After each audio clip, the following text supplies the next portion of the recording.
There's some problems that may, a little outside problem with eggs maybe. But, we inherited a mess. We inherited a country that's a mess.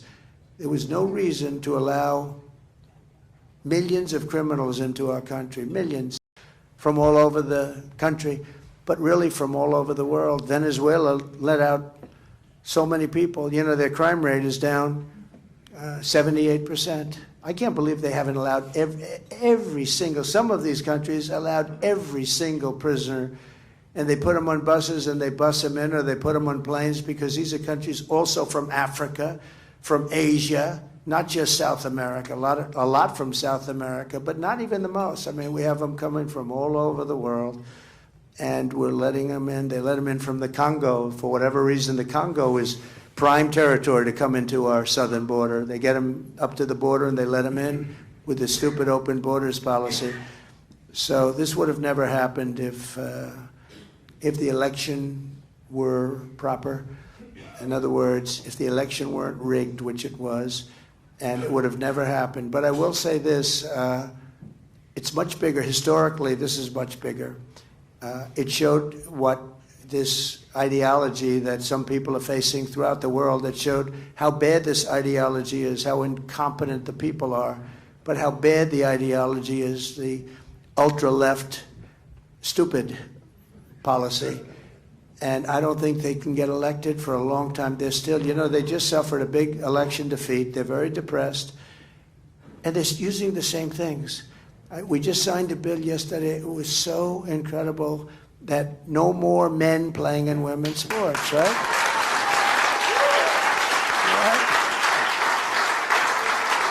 And stand up, big boy, stand up. How about this guy? Okay. Now I'm using him as, he was a great player. He played on the Jets for, 10 years? Ohio said, is he going to play in sports with his wife? Wouldn't that be lovely? She's the size of his leg, maybe somewhat smaller. The whole thing was ridiculous. You saw I was reading off some of the stats yesterday in the room, and I said there was a long-distance race. They had the best female racers and the best male racers, long-distance running race. And the man won by 5 hours and 24 minutes. I mean, that's not...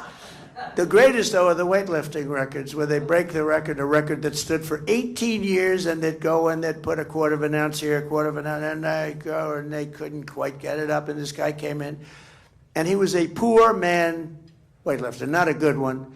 He was at the lower realm of weightlifting. He goes up, boom, and he ends up like 127 pounds more. He was He was one of the worst. I don't know, maybe that's why he decided to transition, as the expression goes. I've gotten very good at that. I have to, because if I make a mistake, these guys are going to get me in big trouble. We're perfect. Susie will get very upset with me if I make a mistake. And by the way, Susie deserves a great round of applause.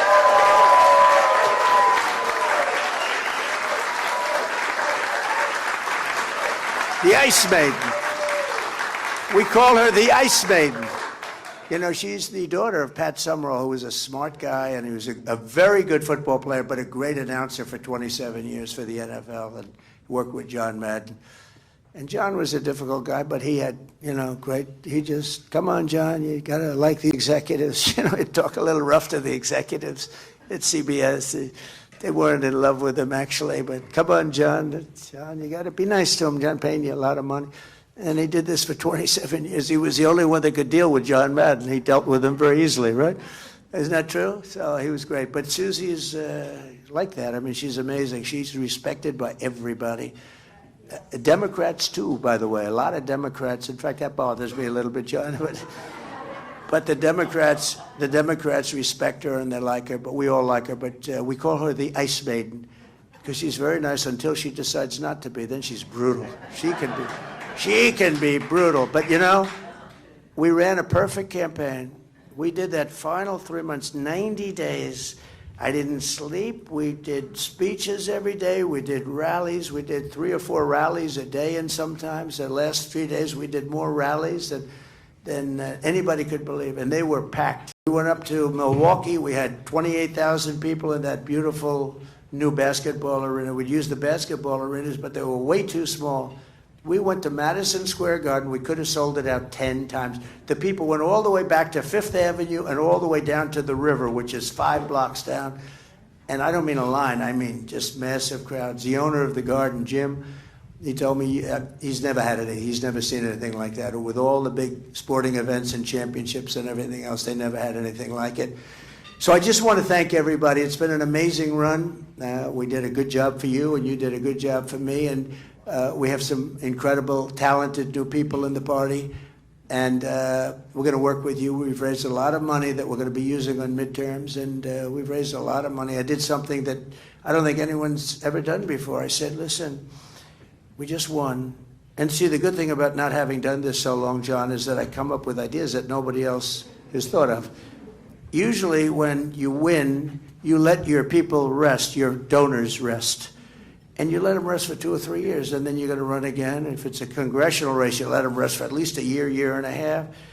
So we won, and everybody was euphoric. Everybody, they were so happy.